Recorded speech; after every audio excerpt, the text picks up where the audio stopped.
日本と相当関係深いですからね。なんで、これちゃんと見とかないと危ないよ。はい、どうも、占い師の水森太陽です。今日も元気です。というわけで、今週も引き続き占いと時事やっていきたいと思います。よろしくお願いします。はい、よろしくお願いします。先週から引き続いてやってるわけですけども、うんなかなか先週はね、攻めた話題じゃないかということで結構ね、コメント欄は割と盛り上がっている。ああ、そうね。そうですね。確かに。盛り上がって。だけどさ、先週もいろいろあったよね。いろいろありましたね。そう。だから、アップした頃には情報が遅くなるじゃないけどさ、すごいよね、最近。世界情勢が。本当にね、あっという間にいろんなことが起きちゃうので、大変なんですけれども、まあちょっと引き続きやっていければと思いますので、よろしくお願いします。よろしくお願いします。本日収録がですね、6月17日の火曜日となっております。そして、アップが問題なければ6月19日木曜にアップ予定となっております。もしかしたら、翌日金曜になっている場合もございます。はい。では行きましょう。まず1本目でございますけども、6月ということもございまして、ジューンブライドですか？結婚の話題が結構ですね。やっぱね、増えてるね。増えております。ラッシュでございます。マルチクリエイターのこっちのケントさんが、自身の X で、2月にね、ご結婚されてらっしゃるんですけれども、今月挙式を。おめでとうございます。はい、されたということでございます。それからですね、YouTuber のエミリンこと大松エミさんが、16日に会社員 YouTuber 時間マスターなりたいアダッチーさんとの婚約発表をされているということですね。それから、加藤ゆりさん、この方ももともとあれですよね、ヒカルさんに声かけられてみたいな。上智の。ですね、上智の方ですね。加藤ゆりさんもですね、スキピと結婚発表。あとはちょっと今結婚したというわけじゃないんですけども、令和ロマンの吉本辞めなかった方ですね。松井煙さんが、もともと結婚してましたよと。第一子が生まれましたという。おめでとうございます。おめでたいですね。ということで、おめでたいニュースがついておりますけれども、ちょっと皆さんの運勢とは、そうですね。はい、ちょっとどうなんだろうなというところでございますけれども。誰から行こうかな。はい。こっちのケントさんから行きますか。はい。こっちのケントさんもね、昨年本当に大ブレイク。ね、トントントン、ツーツーツー、トントントン。そうですよね。こちらも話題でございましたけど。そうですね。ね、こっちのケントさんどうなんでしょうかね、今後の運勢というところで言うと。確かに今期っぽくはあんのか。今期か。去年から今年が今期っぽいタイミングですね。で、去年がめっちゃいいんですね、多分ね。やっぱり去年良かったですね。去年いいですね。これから2、3年はちょっと心配ですけど、30代の半ばくらいからはかなり安定していきそうな人に見えますね。なるほど。ちょっと何かしらやっぱり波がこっから。なんかね、人生割と試練みたいな感じの人なんですよ。人生試練？すごい繊細な心を持ってるんだけど、なんか常にプレッシャーにさらされて、みたいな感じの人で、それがうまく消化される瞬間みたいなのが去年かなっていう感じだったんですよ。で、今年はまたなんかそこら辺が不安定になる。何か炎上してましたよね。お母さんの話題かなんかでね。なんかね、毒親騒動ですかね。なんかありましたね、そういうの。だから、この2、3年はちょっとそういう、なんていうのかな。いろんな生産みたいなのありそうですけど、その後結構いいアーティストとしてずっとやっていくんじゃないですかね。なるほど。ぜひそのね、ちょっと山あり谷ありのところちょっと。結婚期っぽくはありますよ。いい結婚ね、ご結婚からね、この、波もちょっと乗り越えていただきたいですけどね。はい。他の方の運勢というところですと、どうでしょうかね。誰？エミリンいきますか。来ました、エミリンさん。ね、もともとはね、アミューズの最終兵器とかって言って、芸人的な活動されてらっしゃったわけですけど。そうですよね。なんか、急に可愛くなった感じの方ですよね。印象的にはそうですね。本当に。なんかね、ウームの社員面接受けて、社員じゃなくて、こっちやってみたら試しにって言われて、そこからなんか本当にガーッと変わったみたいなお話らしいですけども。そうですよね。はい。今回ね、婚約発表ということでございますが、今後は。今年の後半から来年にかけてどんどん良くなっていくっていう感じだから、タイミングとしてはいいんじゃないですか。なるほど。で、来年がなんかね、今期っぽいタイミングで、今年も、去年とかもなんか出会いとかモテ期みたいな感じなんで、普通に言ったらこのまんま幸せになってきそうな感じに見えます。いいタイミングじゃないですか。それはもうこのまま乗ってっていただきたいところでね、本当にね。幸せになってほしいです。ですね。はい。足立さんとの相性いいっすよ。そうか。大松恵美さんと、この足立さん相性いい。よかった。じゃあね、言ってほしいですね。加藤ゆりさん加藤ゆりさんは逆に来年からちょっと逆に悩ましくなってっちゃうので、だけど今期っていうことで言ったら、ここ逃したらもうないでしょっていうかしばらくっていう感じだから、ここで結婚しないと運も良くて、モテ期で、みたいな。じゃあもう、占い師的には今年結婚してください。今年までに結婚してくださいとか言いたくなっちゃうような感じですね。じゃあもうベストタイミングだったわけですね。そうそうそうそう。ね、結婚して何年かね、みんな試練で普通は乗り越えていくもんなんで、いいんじゃないですかね。なるほどね。まあ、ある意味その結婚の大変さっていうところがあるかもねっていうことですよね。感情はあるけど、幸せになってほしいですね。ですね。はい。ということです。はい。皆さんおめでとうございますと。そうあと誰かいた？煙さんがまあ、第一子煙さんか。M1 のところに多分あるよ。M1 で見てました。M1 で見てるから、どっか。今ね、本当に相方さんは吉本辞めましたけども、煙さんは残ってらっしゃいますからね。人質だっけ？人質って言ってるそれわかんないですけど。だけど、いい座組なんじゃないですか？そうだね。結婚しそうな大運と時期で出産とかも起きそうなタイミングで普通じゃないですか。別に、そういうタイミングじゃもうある意味、順風満帆と言いますか、順調に歩んでらっしゃるような感じですね。順調な感じで全然幸せになってくださいって感じですね。ということでございますので、皆さん本当にお幸せになっていただければというところでございます。はい。そんな話題の後にですね、出すのはちょっとね、なかなかな話であるんですけども、林原めぐみさんブログ炎上問題と。ありましたね。ちらっとなんか飛んできたけど。エヴァンゲリオン名探偵コナンをはじめ、数々の人気作に出演する声優、歌手としてもね、大変ご活躍でございます、林原めぐみさんが、6月の上旬8日頃ですかね、更新しました、興味が湧かない、わからない、知らないと題したブログ。この記事が、選挙権がある人はその権利をちゃんと考えて投票行ってくださいねと。で、税金は納めた人たちに使ってほしいと。日本の学生の支援よりも外国人留学生とかに支援が手厚いっていうのはこれ今どうなのという疑問を投げられて。で、一部のね、マナー悪い外国人観光客とかね、住民問題とか、今話題になってますけど、これ法整備とか取り締まりとかちゃんとやった方がいいんじゃないのっていうことをブログに書いたというところなんですけれども、ここまでだったらいろんな意見ありますよねっていうところではあるんですけど、日本ザリガニがあっという間に外来種に食われちゃったみたいになってしまうっていうちょっと例えを載せられて、この外国人を外来種に例えてるってのはこれどうなんだと。これちょっと排外主義じゃないのと。いうところで、ちょっと大変炎上。なるほどな。すごい批判。そういうことだったのね。俺多分ね、そこ消したやつしか見てないんだよ。その後ね、ちょっと。これで何が燃えたんだろうくらいの感じで。なるほどね。そうなんですね。やっぱり、その該当の箇所に関しては、ちょっと良くない言葉使いましたってことで。なるほどね。謝罪訂正されてたと。じゃあ、それでいいんじゃないって、なんか燃え方っていうか、燃やしてる人たちが俺、感じ悪いとは思ったけどね。確かに、ちょっとね、あんまりいい言葉ではなかったかなとは僕も。そうだね。確かに。いい言葉じゃないね。けど難しい問題でさ、日本人の DNA を調べていると、だいぶ根結してるじゃないですか。これもね、時事動画始めてからもいろんなタイミングでね、お話出てますけど。だから、なんだろうな。けど、日本人的な知恵というかさ、郷に入れば郷に従いみたいなのがあるじゃない？だから、それがあれば別にいいけど、そうじゃない人たちが、たくさん来ちゃうと荒れる元だよねっていうのは思いますよ。だって日本人の学生じゃなくて海外の学生に補助金というかね、奨学金みたいな無償で提供したりとか、ちょっとおかしいんじゃないの？だけど研究がそうじゃないと子供が減ってて優秀な人が来ないからっていう意見もわかるじゃん。じゃあスパイ防止法とかちゃんと通してくださいよとか。で、アメリカそれでいろいろトランプさん問題になってハーバードから学生を追い出して、それ日本が今受け入れるってなってるでしょ？じゃあ日本のその研究はどこに行っちゃうんですかとかっていうのが優秀だとさ、そういう問題が出てくるでしょ？だからわかるんですよ。優秀な人どんどん取り入れたら論ってわかるんだよ。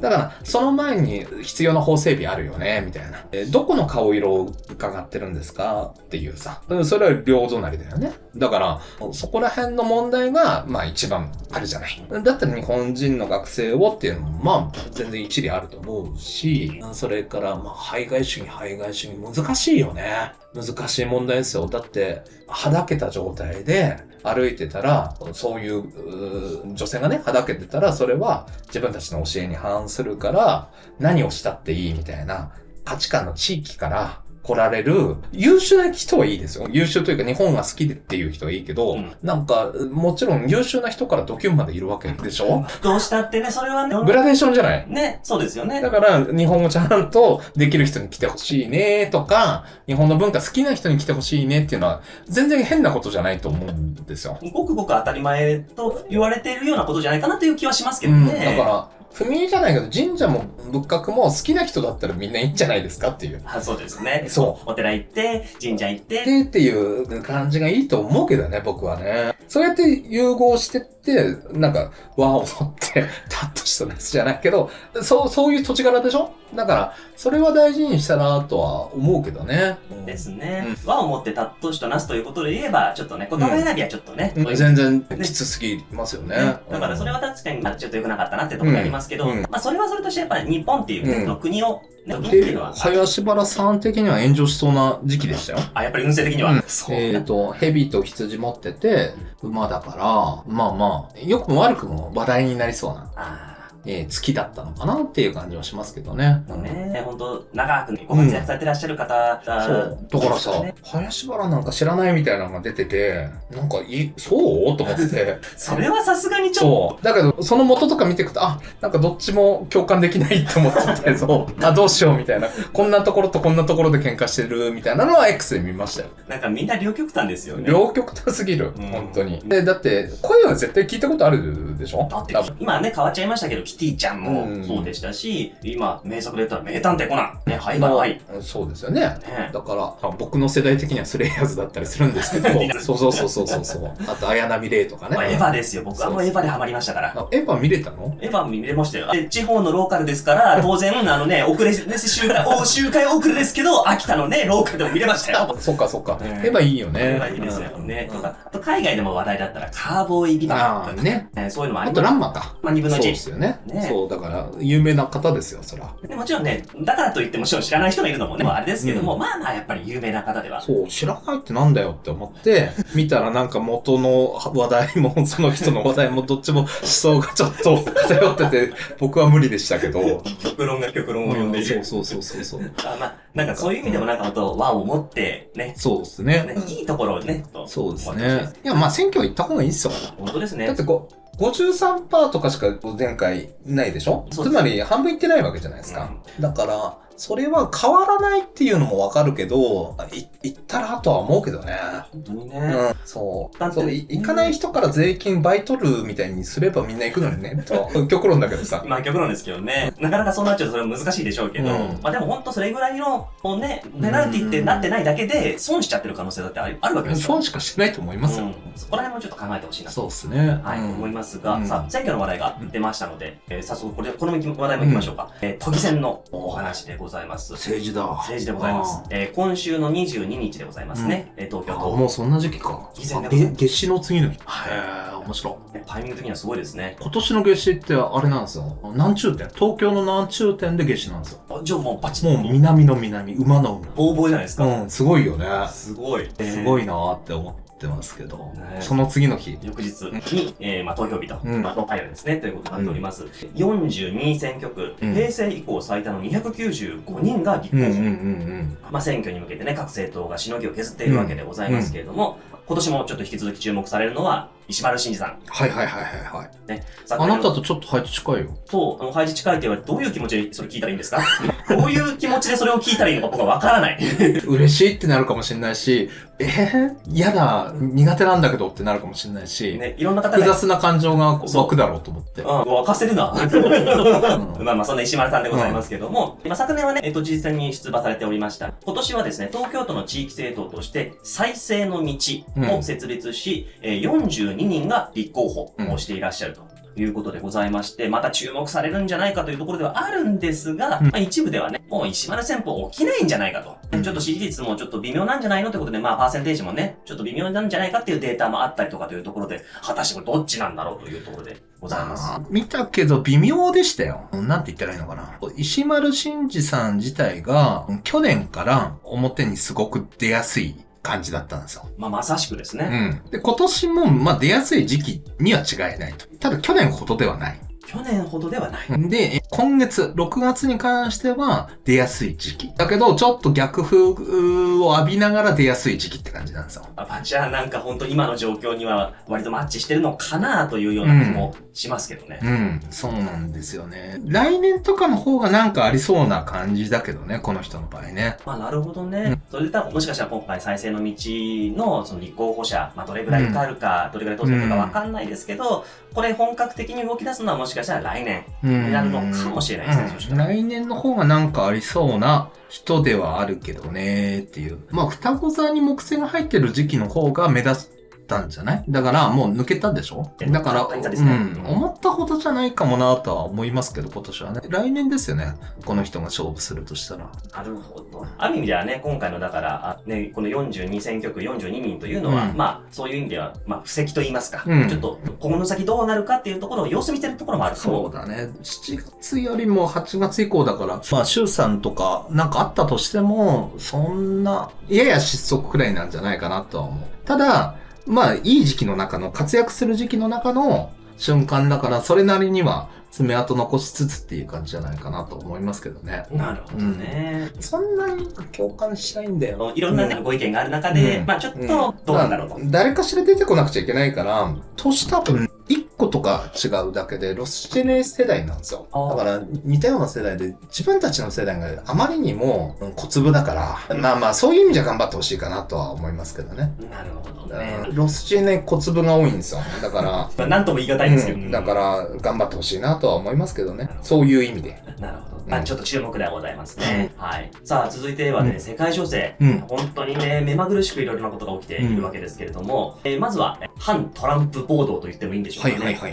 アメリカ・ワシントンの方でですね、14日に陸軍創設250周年を記念した軍事パレードが34年ぶりに開催された。で、まあトランプさんの誕生日に、まあ合わせて行われてたんじゃないかっていうことでね、話題になっておりましたけれども、一方でですね、まあ先週ぐらいからすでにね、問題になっておりました、ロサンゼルスから始まった移民政策への抗議デモ、これが全米2000カ所で数百万人規模に拡大していて。あ、そっか。そうなんですよ。その話題か。そうなんですよ。まあこれがですね、まあ軍事パレードと同時並行だったこともあって、王はいらない。キング、王はいらないというコールが飛び交っていたということでございましたし、またミネソタ州の方では14日に民主党議員らが銃撃されて、容疑者が逮捕されるような事態になって、まあ分断が本当に極まってるんじゃないかみたいな風な話題になってたわけでございますけど、まあ今後の流れどうなりますかね。僕も去年だっけの動画とかで、ね、南北戦争とか、シビルウォー。ね、シビルウォーじゃないか、みたいなこと言ってたと思うんですけど、まあ、いよいよって感じですよね。本当にね、加速してる感じですよね。なんだろうな、日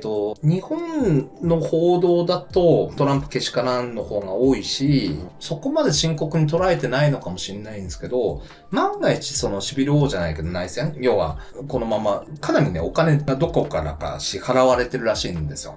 だから、150ドルもらって、ロスの暴動参加したみたいな、なんか、そういう発言してる人がいたりとか、だから 2万円日当あげるから暴れてこいみたいなさ。うわぁ、なんか、それはすごいですね。で、それがまあ、本当かどうかわかんないですけど、本当だったらやばいですね。半分くらいが前科持ってる人とかでっていうような話題とかあったりするんですよ。だから報道されないでしょ？日本ではなかなか聞かないですね。分断を煽ってる人たちがいて、で、アメリカにいろんな、例えば、日本にも米軍基地ってあるでしょ？ありますね。で、いろんなところに基地があるんですよ。その人たちが、収集をつけに帰らなくちゃいけないみたいになったら怖くないですか？今、例えば日本の、まあ、沖縄だったりとか、まあ、神奈川の方とかの、その基地にいるアメリカ軍がみんな戻らなくちゃいけないくらいになっちゃったらまずいよなって思って、そうなった時どこの国が得するんだろうとか、なんとか有事とか起きたら困るなとかってあるじゃないですか。だから、自分たちに対岸の火事というかさ、あんまり関係ないって思ってる人も多いと思うんで、この後イスラエルとかイランとか、そういう話しますよね。はい、そうです、ね。だから、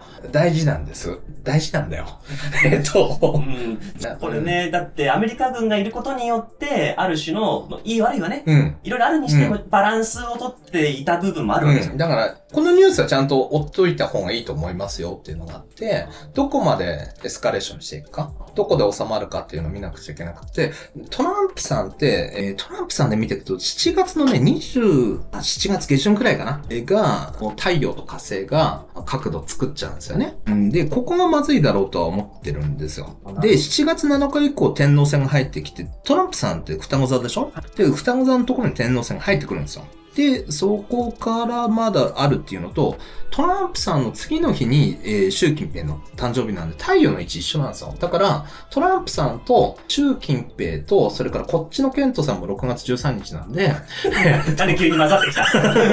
それはびっくりだよ。なんで、その辺の太陽だよね。に対して火星が来るタイミングとかっていうのは、なんかいろいろ起こるのかな、なんていうふうには思いますけどね。まあ、ケントさんはもらい事故みたいな感じで、何も起きないといいなって思うけど。そうだから7月の26とかに、まあ、角度作っちゃうんだよね。そうなってくるともしかしたらちょっとアメリカ、中国の情勢がいろいろと。とか、だし、アメリカが南北戦争、シビルウォーみたいになったりして、どこが得するかっつったらさ、っていうところもあったりすると、7月やっぱり予断許さないな、みたいに個人的には思ってるんですよ。それからもっとまずいのは11月の下旬から12月の頭にかけては、土星が角度取りながら火星も角度取るみたいな感じになるんですよ。なんでねっていう感じなんですよね。なかなかなーっていう感じで、もう注意して見といた方がいいニュースだと思います。僕ね、ジョージ・ソロスさんの運勢も見てみたんですよ。ジョージ・ソロスさん、ジョージ・ソロスさんっていうのはどなたですか？イングランド銀行を潰した男みたいな感じで言われてる。まあ、世界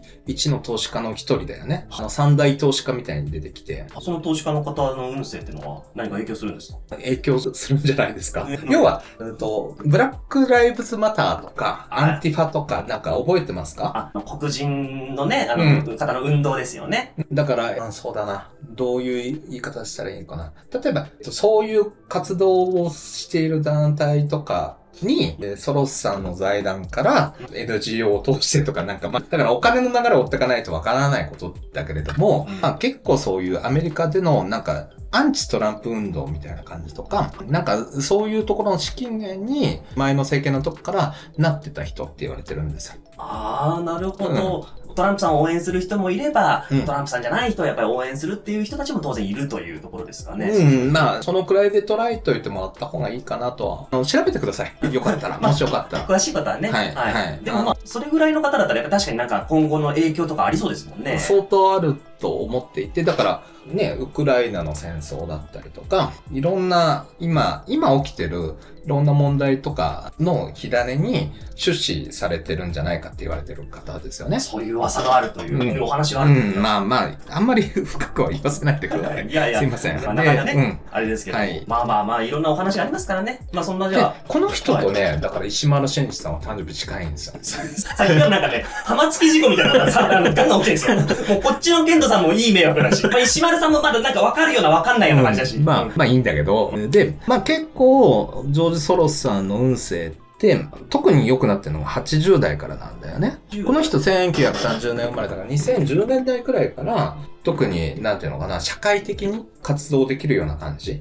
社会的に大きい影響力をもたらすような感じになっていて、そもそもものすごい財力ありますから影響を今与えている真っ只中で、この人がちょっと弱くなる時期っていうのがあって、それが今年からなんだよね。今年の後半あたりから弱くなって、今強い時期っていうのが今なんですよ。で、強い時期っていうのが特に強かったのは、2020年からの5年間っていうのが特に強かったんだよ。だからトランプさんが引っ込んで、バイデン政権があったでしょ。あの間特に影響力が強かった人なんですよ。はあ、なるほど。さっきのお話だとなるほどって感じがしますよね。で、今年からだんだん弱くなっていくというような感じには見えるけどっていう感じで、この人の影響力は今年まではまだ強いから、結構いろいろ今年は気をつけてみなくちゃいけないなって思ってます。なるほどね。だけどこの人別にね、その後も社会的な影響っていう意味で言ったら、119歳くらいまでは、ずっと対応いいんですよ。119歳？いくつまで生きるかわかんないので、結構世界史的に振り回しそうな、社会全体をかき回しそうな方なので、一応運勢占ってみたけど、今年まではまだ強いんじゃないか。特に今年の9月くらいまでは強いんじゃないかと思うので、よく見といた方がいいんじゃないかなとは思いますね。なるほどね。日本にもね、決して本当にね、無関係ではないね。そうですね。小池百合子知事は一緒に写真とか撮ってたりしますよ。はあ、そうなんですか。なんかそれもなんかいろいろ考えちゃいますね。投資家さんです。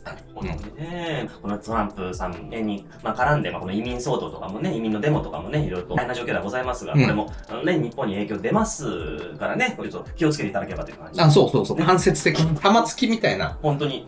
今のこっちのケントさんとは石丸さんみたいな。そう。だから、そうなんです。あんまり、けど、アメリカのデモに関わっってるんじゃないかって言われてる人で、アメリカのデモが進むと、日本にも間接的に影響がものすごく出るので、この人に今年いっぱいはちゃんと動きというか、調べられる人は調べたらいいとは思いますけどね。ということでございますね。これは目を向けていただければと思います。はい。さあ、そして最後の話題でございます。先ほどちょっとね、出てきましたけども、イラン、イスラエルの戦況が激化しております。軍がですね、イランの国営放送局を砲撃。してですね、放送中にですね、いうことで、大変ね、すごいことになってまして、イランの方は、全面的な戦争への準備ができていると強調。怖いよね、これね。してるということで、あとは、イスラエルのネタニヤフ首相は、イランの核とミサイル排除のために攻撃を続けると、おっしゃってますし、イランの最高指導者のハメネイ氏の、いわゆる殺害計画というのがあって、これトランプ大統領は、ちょっとやめた方がいいんじゃないのと、続いちゃうよというふうに言ったんですけども、いや、ハメネイ氏を殺害したら、紛争は終わるというふうに伝えたということで、なかなか、トランプ大統領ね、ちょっと今G7 もやってたんですけども、この中東の対応のために帰国しちゃったというぐらいで、なかなかちょっと、いやーもう大変だよね。ほんと世界史的な転換点って感じがするよね。僕、イランの話題とか気をつけなくちゃいけないよっていうことでずっと言ってて、占ってたよね。ハーメネイ氏は抵抗できるんじゃないかっていう運勢だと。いうことと、今年中に決めちゃいたいんじゃないか、ネタニヤフさんは、みたいな話をしてたよね。はい、そうですね。ここがなんで大事かっつうと、ホルムズ海峡をイランが封鎖とかしたら、原油が通らなくなっちゃうんだよね。だから日本って別に、医療の問題も出てくるし、エネルギーの問題も出てくるし、いろんな物資が来なくなっちゃうから、とんでもなく大変なことになりますよね。ただでさえ今物価高でみんなね、大変だって言ってるのに、もっととんでもないことになりますよね。多分2万じゃ足りないよね。補助金、自民党が発表した。そう。2万じゃ足りないみたいなことになりかねないと思うので、ここは収まってほしいですよね。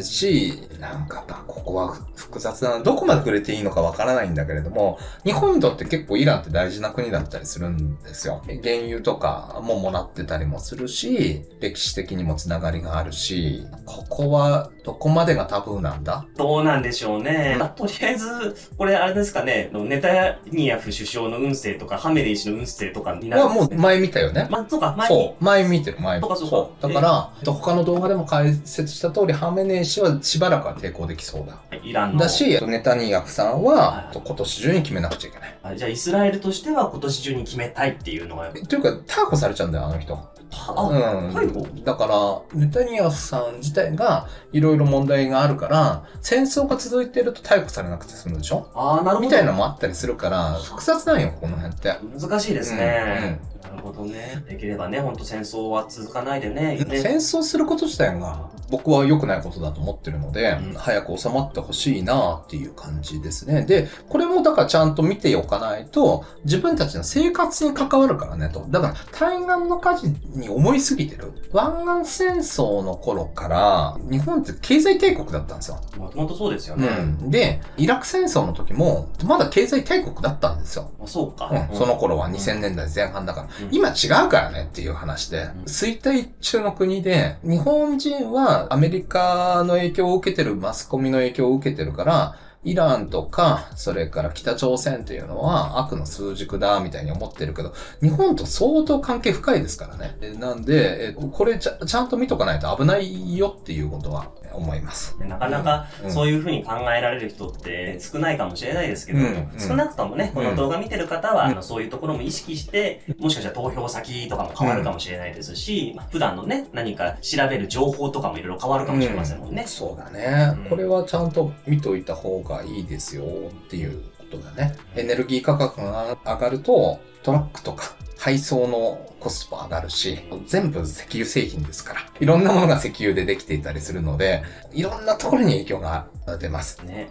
激しく出るので、それはよく見とかなくちゃいけないかなと思いますね。いやでも海外で何が起きたって日本人の我々一般人じゃ何もできないでしょって。だからおじいちゃんおばあちゃんにオイルショックって聞いてみてください。もしよかったらね。とか、初任給がいくらだったのがいくらになったかとか、いろいろ聞いていくといいですよ。今の中小にそんな体力ないし、中小いじめずっと国がね、してますから、ここから結構大変な時代だから、みんなで助け合っていった方がいいと思いますけどね、本当ね。まあね、こういったところもね、本当に海外の情勢も見ながら、いろいろ考えていただきたいところではございますけれども、東京都内の方でしたら今週末は東京都議選、そして、来月はいよいよね、参議院選、7月の20日そうですね。はい、ね、予定となっておりますけども。ちゃんとこういうのに対策取れると応援してった方がいいと思いますけどね。それが本当に自分の身を守ることに、ね、なるわけです。そうですね。ということなので、ぜひそのあたりもちょっと気をつけていただければと思います。というわけで今週は5つのニュースをお届けしてまいりました。はい、もしね、ちょっとでも、良かったなと思っていただけましたらば、ぜひ、評価、チャンネル登録、そしてコメントの方ですね、本当に励みになっております。それからよかったら拡散も、Twitter とかでポチッと、X ですかね、わかりませんけども、Facebook とか、なんかそういうのでポチッとやっていただけると嬉しいですので、よろしくお願いいたします。というわけでございまして、また次回、来週はいよいよ下半期。そっか、下半期の運勢を占うんだ。はい。この後占うか。この後ですかね、この後ちょっと占わせていただいて、それをちょっと。下半期と、あと、向こう3年くらいやろうかなとは思うけどね。なるほど。これもちょっと楽しみにしていただければと思いますので、引き続きよろしくお願いいたします。それではまたお会いいたしましょう。ありがとうございました。またね。